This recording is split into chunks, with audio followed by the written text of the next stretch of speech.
Hey, thanks for clicking on this video. Before we get any further, I gotta publicly apologize to my dog. I missed her birthday yesterday, but tonight we're gonna have a hell of a party. I'm gonna take you to a puppy store to get to pick out any treat you want. Thanks for clicking on this video. We got tons of things to talk about. Subscribe if you want, like if you want.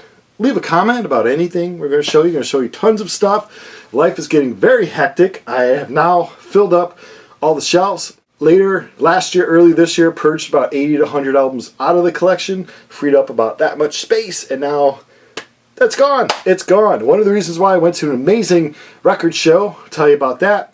And we have estate sales popping, we got flea markets, yard sales, everything is happening. How am I able to afford some new records? Aren't you broke? Yes, I'm broke. I seem to be like working all the time, not at work, you know, playing hockey. The band I'm in, we're doing lots of shows now and recording stuff. It's like there's no free time. My brain is scrambled, and to show you how much sometimes at work I could plop a CD into the old hard drive and listen to music while I'm working. And I'll tell you, I had a CD in my old work pants and forgot it and washed it. So the Morrissey first album is clean as a whistle. Viva Hate. And you know, that just shows you how scrambled brain I've been lately with everything. I'm just doing too much. I'm supposed to slow down in old age, and I'm doing like 4 times the amount of stuff I used to do. When I hit the Hillside record show, the last record show, Hillside's where I grew up. It's my hometown. I've been going to that show since the mid to late 80s. Used to be at the Hillside Holiday Inn. Now it's some other kind of brand hotel, and now they're moving it about 12 minutes away, I think, on LaGrange Road, and it's going to be a new thing. But yeah, I've been going to that Hillside record show, the Chicagoland record show forever. Had some great success way back then. Today I think a lot of prices are high, but I'll show you in these clips. You can find some grails at record shows that you think you're never going to see before. You know, this Quiet Riot album, holy moly, that's rare. Def Leppard record here. AC/DC, great rare record there. And this Pantera, look at that album, that's rare there. So yeah, at the record shows, you never know what you're going to find. Oh yeah, so at the flea market, let's start there. I bought some, you know, I like hockey pucks, I like to collect hockey pucks. Got this Black Hawk alumni one. Got this old Black Hawk hockey puck. I'm like, oh, I'm going to clean it up. Originally, the logo was kind of as bright as this one. And this one's from like the 50s or 60s. And I tried to clean up the logo, and I pretty much rubbed it off. But this is kind of cool, the other side of it. But yeah, what an idiot. What an idiot. This guy had Circus magazines. I used to subscribe to Circus magazine as a kid in the 80s. And he had them for like $3 each. On eBay, sometimes people will charge $8 to $20, and then you got to pay an extra few for shipping and handling. So there's, look at that cover. Oh man. Tell me, 70s, 80s, what a fun time. Sound or ad for the film Roadie. But I was looking through really fast, found some cool ads. Look at this. This is an ad for Kiss Unmasked right there. That's pretty cool, huh? So yeah, I bought some. I got this one. Had Kiss ads in it. This one's got Cheap Trick on the cover. Circus magazine from November '79. I also love looking at the top 10 lists, like what albums were in the top 10 and top 10 singles and stuff. Oh, it's great stuff. October '79. People on the cover there. Rush. Of course I love Rush. Again, $3 each. Not bad. April 1st, 1980. Got Rush on the cover. So yeah, I'm going to enjoy looking through those. So sometimes I go to like conventions, you know, and they'll have people there, you know, not usually A-listers unless you pay a ton of money at those kind of conventions, but you know, like B, C, D-listers, whatever. And this horror movie convention, you know, I don't like horror movies, but they usually have good people showing up. They'll have people there sign autographs. They'll sign extra autographs, put in the store to help the convention. So they had a blowout sale in early May, so I picked up a few autographs. There's one. I already hung up the Olivia Diabo autograph. She was in Conan the Destroyer, Conan Part 2 she was in. She was, I guess, known mostly as the oldest sister on the Wonder Years. I didn't watch that show that much, so, but Olivia Diabo, beautiful actress. I believe she's like 54 nowadays. Carmen Electra, got her autograph. She was from MTV Singled Out, and of course, you know, it's Carmen Electra. Married to the guitar player James Dixon for a little bit. So I got Carmen Electra's autograph. It was like $20. Again, like I like to get autographs to actually meet the people, but it was a sale. It's a blowout sale, so I'll hang her up somewhere. This woman played one of the Jabba the Hutt's I wrote the name down, but heck if I can remember it at all. Nigerian who played Ola. My Star Wars geek people are, come on, don't you know? And she signed this. Again, I didn't see her. I bought it from the store. That's kind of cool. I just saw Return of the Jedi. They re-released it at the movie theaters. That was awesome. And the real reason why I was on the website, hoping, because he did not come to the Chicago stop of this convention, but he was at other conventions, is the one and only Vinnie Vincent. I do have a Vinnie Vincent autograph up there, but now I have two because this one's on like kind of a solo Ankh looking picture. So that's pretty cool, Vinnie Vincent. Anyway, the flea market, quarter, a 7-inch, so I picked up this 45. Barry Manilow, looks like we made it. This happens to be the song in the top 3 songs that stick in my head. Let me know in the comments below if any songs just always stick in your freaking head. This looks like we made it. I do that almost every time I arrive somewhere in a car or on a trip. I'm usually with people that are like, what the hell are you singing? What is that? I'm like, it's Barry Manilow. Looks like we made it. Another song that's in my head all the time is If You Leave Me Now from Chicago. I don't know. Songs just stick in your head. A lot of CDs I've bought. A lot of them are $1 each. Like I said, the whole vinyl thing with the prices going crazy. It's like I'm only buying a select few because it's so much easier to get CDs and throw them on my iTunes. Album Gold. Of course, you all know the songs. There's about 5-6 songs I really like, from them. So, $1, might as well put it on there. Band of Horses. This is their first album from 2006. I had it on vinyl. This is one of these songs, or a band rather. I saw them live soon after this, and they were great live bands. Since they put out a few more albums and stuff, but every album seems to get like less rock and more folky, or I don't know.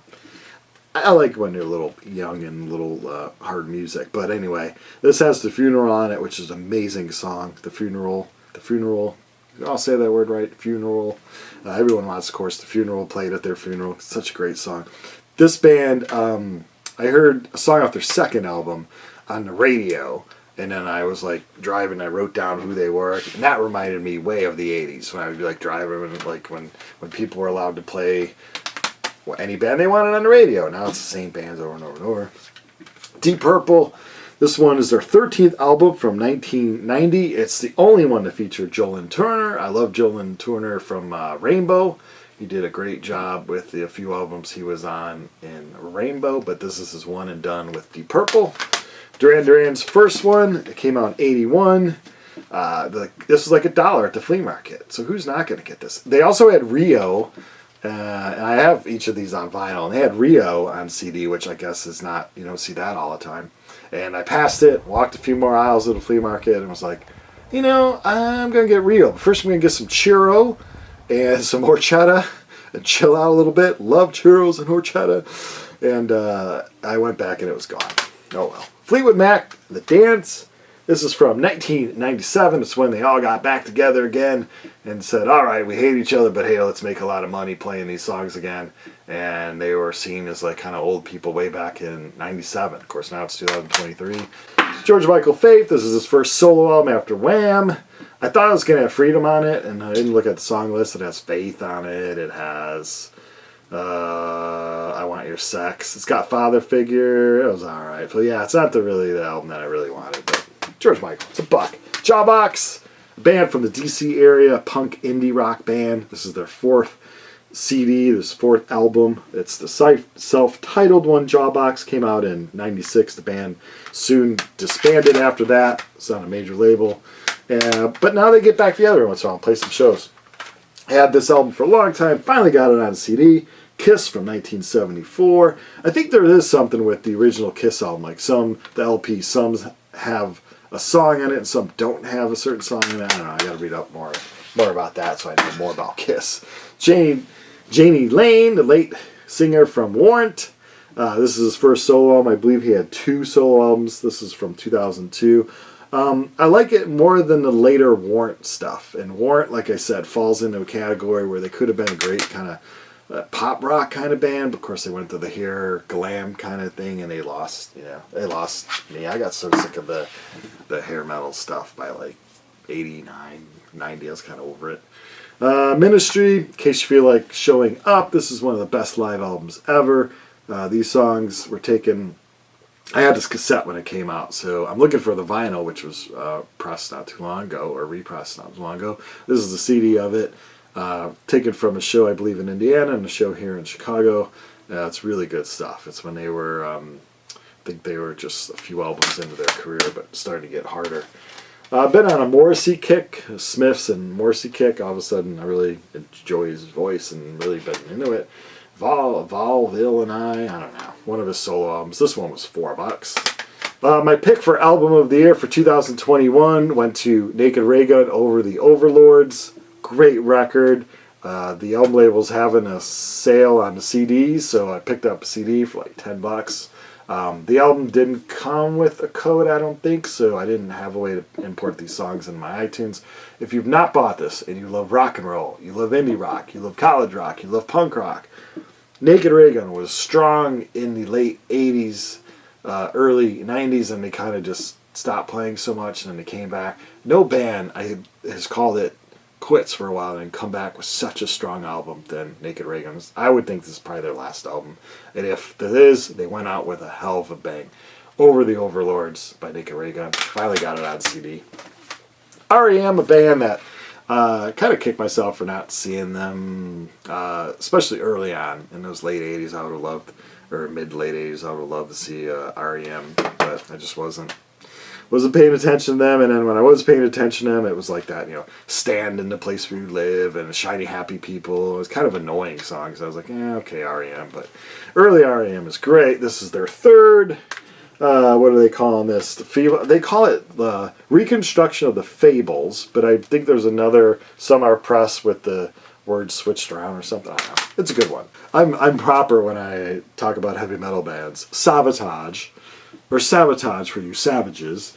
This is their 6th album from '91. It's a kind of a rock opera.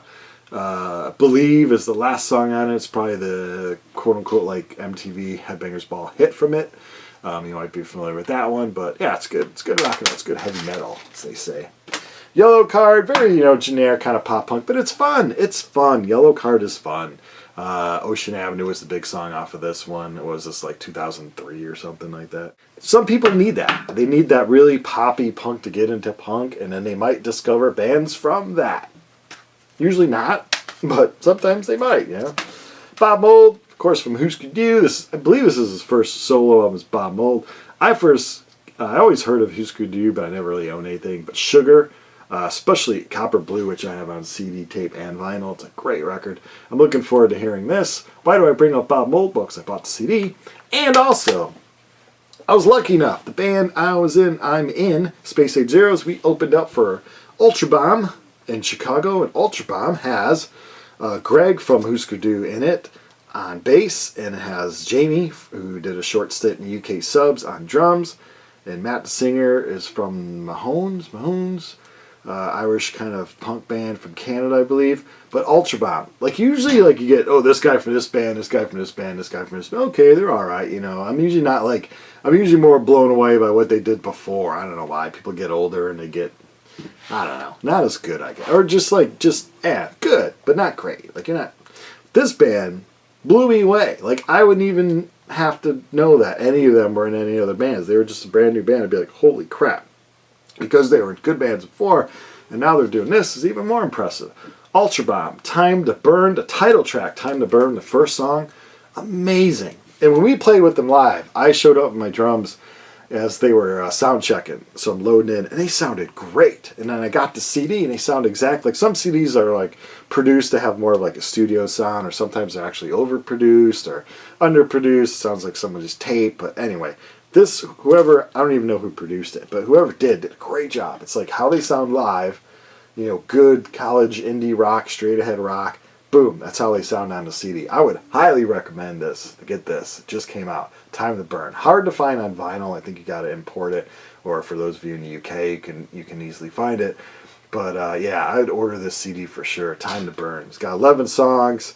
If you like short, fast, you got to listen to all 11. You listen to 5. Go have pizza and listen to the other 6. I don't know. Yeah, but the first few songs are just amazing. Amazing stuff. It's nice to know there's still rock and roll out there. Ultra Bomb. Big plug for them. I like Ultra Bomb. hey, let's talk about vinyl, man. I clicked on your stupid video, and you showed me your dog, and you showed me 8x10s of Carmen Electra. I want to see vinyl. The Vinyl, Alkaline Trio. This Addiction is their 7th album. They pretty much, yeah, what they do is they perform This Addiction live. All the songs, I don't think in the same track order, but I got this vinyl. Album label was having sale, or Anxious, I think Anxious and Angry. And they had a like a 25% off or something. So yeah, this came out a while ago, but you know, I like Alkaline Trio. Bad Religion, this is their 4th one from 1989. This is a repressing of it. So I got that. I pretty much have all represses, besides the their first one. I have an early pressing of that, but pretty much all represses of early Bad Religion, so that's good. And early Bad Religion to me would be like anything like, I don't know, 95 before, up until 95. Bullweevils, a band I was just at a store, and I was looking through the CDs, and I was like, whoa, the Bullweevils, I played on that. I don't play on this one. I was only in the band until 95, it was a long time ago. This is finally the Weevil lads, the boys in the Weevils. Put out a new record. I've not listened to it. It does have 2 songs that were from the era that I played with them on that they've redone, and some other songs that have been released before or whatever. So it's 10 songs, but not all of them. They're like kind of brand new, written, spanking new kind of thing. But I heard the production's really good. Like they had it produced again. I've not listened to it, so I can't give you my review of it because I haven't listened to it yet. But it's the Bullweevils. People are all talking about Chicago. They're a Chicago punk band, and people are talking about it. So that's good. You just want to get talked about. Coheed and Cambria, the second stage. They re-released this for the 20th anniversary. I kind of ripped the hype sticker. But they did it online, and flippers were boom all over it. Because instantly, well, how do you know? Because 1 minute after they're sold out, there's like 20 copies on eBay. Those people were only buying it with the intention to flip it and resell. And again, that's my pet peeve about flipping, is when you're screwing over the fans that want something because you want to make a few extra bucks. I don't like that mentality. So anyway, I waited a little while, and a few people that had flipped, the prices were coming down to more of what the value was instead of what trying to get, like grabbing 100, 200, 300, 400, what they were listing for it.